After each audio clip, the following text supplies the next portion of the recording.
आपका स्वागत।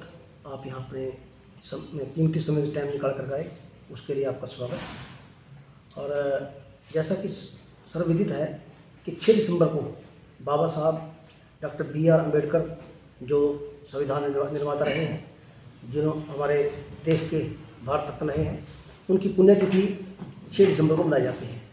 तो एक हमारा संगठन है डॉक्टर भीमराव अम्बेडकर मिशन, जो कि प्रदेश स्तर पर कार्य करता है।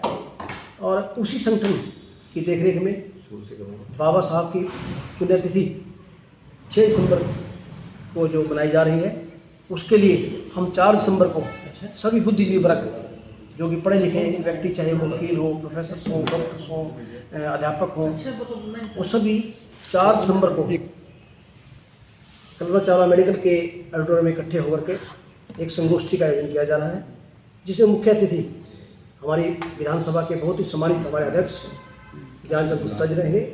और विशेष रूप से हमारे बीच में श्री संजय भाटिया जी, जो कि हमारे लोकप्रिय नेता हैं और यहाँ सांसद हैं, वो भी हमारे बीच में विशेष अतिथि के तौर पर रहने वाले हैं। और वेदपाल जी एडवोकेट, जो हमारे प्रदेश के महामंत्री हैं, जगमोहन आनंद जी, और भी हमारे समाज के इसमें मुख्य वक्ता के रूप में हमारे विजय कायस्थ जी हैं, वो रहने वाले हैं। और हमारे बीच में जो प्रोफेसर्स या बुद्धिजीवी वर्ग हैं, जो बाबा साहब की नीतियों को समझते हैं, उनकी सोच को जानते हैं, वो समाज के जो युवा वर्ग है, उससे बैठ करके बाबा साहब की नीतियों पर, उनकी सोच पर, उनकी विचारधारा पर, जो उनका मिशन था, अंतिम व्यक्ति, गरीब व्यक्ति के विकास के लिए, महिला के विकास के लिए, देश के विकास के लिए, किसानों के विकास के लिए, और सभी समाज, सब समाज के विकास के लिए, और जिनके द्वारा बनाए गए संविधान के अनुरूप आज ये देश चल रहा है और विश्व गुरु की तरफ ये देश बढ़ रहा है। तो ऐसे संविधान निर्माता बाबा साहब की पुण्यतिथि पर हम 4 दिसंबर को कल्पना चावला मेडिकल कॉलेज के ऑडिटोरियम में इकट्ठे होकर के संगोष्ठी के रूप में इसको मना रहे हैं। बाबा साहब को नमन करेंगे, याद करेंगे, और जो नीतियाँ बाबा साहब की थी, उन्हीं नीतियों पर चलते हुए भारतीय जनता पार्टी भी जो अंतिम व्यक्ति खड़ा है लाइन में, सबसे पीछे जो व्यक्ति खड़ा है, उसके विकास और उत्थान की बात कर रही है। उसी बात को देखते हुए हमारे स्पीकर साहब हमारे बीच होंगे। मैं सभी आपके जो कार्यक्रम या आपके चैनल से जुड़े हुए हैं, उनसे भी निवेदन करता हूं कि वो इस कार्यक्रम में भाग लें। आप सभी का भी उसमें स्वागत है। आप सब आए, पुनः आप सबका धन्यवाद। जय भारत, जय भीम। अमरनाथ जी, अगर बात करें तो संख्या का क्या अनुमान लगाया जा रहा है, कितनी संख्या वहाँ पहुँच सकती है? संख्या हजारों में संख्या रहेगी। 1000 भी हो सकते हैं, 1200 भी हो सकते हैं, 800 भी हो सकते हैं।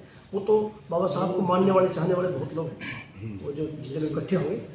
हमने कोई रैली या कोई सम्मेलन नहीं रखा, ये संगोष्ठी है, इसमें संख्या की कोई महत्ता नहीं होती। संख्या ज़्यादा हो जाए अच्छी बात है, कम रह जाए कोई बात नहीं है। ये संगोष्ठी है, इसमें विचारों का आदान प्रदान होता है। तो मैं समझता हूँ इसमें संख्या कोई महत्व नहीं है। इसमें विचारों की बात है, बाबा साहब की सोच की बात है। इस देश का गरीब आदमी जो अति शोषित है, उसको किस प्रकार से आम जन में एक सामान्य मुख्य धारा में लेकर आए, इस पर हम विचार विमर्श करेंगे। तो कोई विशेष कवि ये संगोष्ठी में कवि नहीं होते, पुण्यतिथि है, इसमें कविता या कोई गाना बजाना नहीं होता है। हम बाबा साहब शिक्षा विचार, उनके विचारों का आधार पर जिस प्रकार से उन्होंने खुद अभाव में रहते हुए भी, विपरीत परिस्थितियों रहते हुए भी खुद शिक्षा ग्रहण की। और आज तो हमारे पास अगर आरक्षण की बात की जाए, रिजर्वेशन की बात की जाए, सुविधाओं की बात की जाए, आज तो हमारे पास बहुत सुविधाएं हैं समाज में। आज वो विसंगति नहीं है जो बाबा साहब के समय में थी। हम उनको आधार मानते हुए, उनसे सीखते हुए, हम चाहते हैं कि समाज का हर गरीब से गरीब, चाहे किसी भी वर्ग से हो, हर जो अनपढ़ है, जो शिक्षा से वंचित है, वो मुख्य धारा में आए। ऐसी सोच के साथ हम ये संगोष्ठी कर रहे हैं। अमरनाथ जी, एक बात करें तो केजरीवाल जी बाबा साहब भीमराव अम्बेडकर जी के विचारों को लेकर चलते हैं। वहाँ राजेंद्र पाल गौतम जी द्वारा 22 प्रतिज्ञा गाने पर उनका इस्तीफा लिया गया, उस पर क्या कहोगे आप? देखिए, अपने अपने एजेंडे हैं। अब कोई पार्टी बाबा साहब के फोटो लगा करके वोट मांगती है, उसका अपना सोच है। बाबा साहब का तो कहीं ना कहीं दलित समाज को भ्रमित किया जा रहा है। बाबा साहब का व्यक्तित्व इतना बड़ा नहीं, मैं कोई इस पर टिप्पणी नहीं करूँगा। कोई भी बाबा साहब के चित्र लगा सकते हैं, और हम ये कोई पार्टी के तहत कार्यक्रम नहीं कर रहे हैं। बाबा साहब का व्यक्तित्व, बाबा साहब के जो कार्य हैं, बाबा साहब की सोच इतनी बड़ी है कि मैं केजरीवाल जी हूँ, कोई भी हो, सोच को आगे लेकर चलना चाहिए। वास्तविकता तब नजर आती है जब आप उस पर काम करें। अब जैसे अंत्योदय को लेकर के भारतीय जनता पार्टी काम कर रही है, तो मैं समझता हूँ अंत्योदय और सबसे अंतिम में खड़ा हुआ, पंक्ति में खड़ा हुआ जो व्यक्ति है, सबसे अंत में खड़ा हुआ जो व्यक्ति है, वही सोच बाबा साहब की थी। उसी पे भारतीय जनता पार्टी काम रही है। और भी सब सरकार कोई पार्टी काम करना चाहती है बाबा साहब को लेकर के, तो उसका स्वागत है।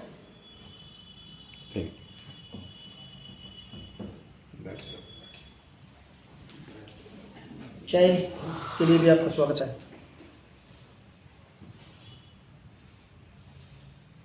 कहाँ रह गया आप, इतनी लेट क्यों आए हो?